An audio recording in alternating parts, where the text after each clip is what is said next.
So I've talked about the pain pleasure principle, how subconsciously we can associate exercise to being a painful experience if we're not careful. If you're someone that's struggling to get back into a fitness regime, or you've never liked exercise and you struggle to get into fitness whatsoever, then there's three key tips that I use with my clients to overcome this and start associating exercise to being a pleasurable experience. We have something called endorphins. These are chemicals that get released into our brain that make us feel good, and this happens when we exercise. It's a very subtle thing. A lot of people expect it to be a really strong, happy feeling, but it's something that you might not even notice, but your brain is aware of it. Okay, so every time you exercise, your brain and your body do know that these happy chemicals get released, and it can actually look forward to them. So these three tips that I'm going to show you will help you to focus on these endorphins and these positives, and hopefully drown out some of those negatives. So the first tip that I always teach is we create a habit. Okay, by doing something every day, at the same time every day, our brain, our body gets used to doing these things, especially if it has a positive connection, then the brain and the body can actually look forward to this happening. So by identifying the same time every day, what you will do is your body will end up, after 30 days, something like that, after 30 days to build a habit, so after 30 days, your body will start to recognize that it's that sort of time and it's this sort of chemicals that it's looking for. Okay?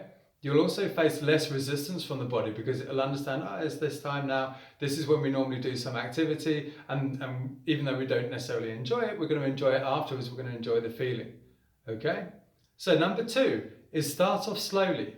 We want to minimize how much of the pain signals that we get and maximize on the pleasure. So just by starting off slowly, just be doing something gentle. Okay, you're not going to get so many endorphins, but you will actually still get some, but you're minimizing those alarm bells and those distress signals.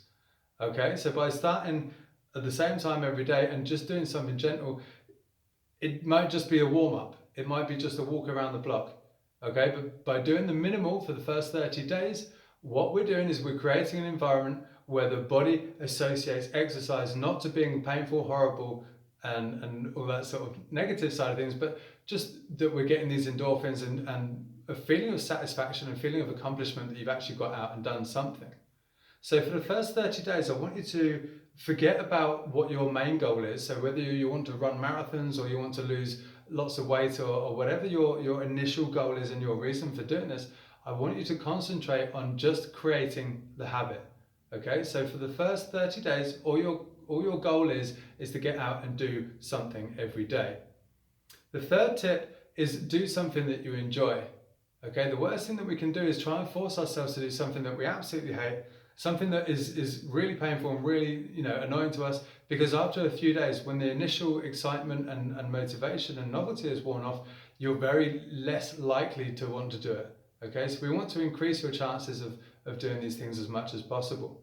So by creating a habit, starting slowly and doing something that we enjoy, just for the first 30 days, if you feel like doing a little bit more on a given day, that's fine, but I don't want you to put any pressure on yourself to do that. We're just going to do the bare minimum, and after 30 days, when your body realizes that exercise isn't this horrible, nasty thing and it can actually be enjoyable, then we can start adding more on.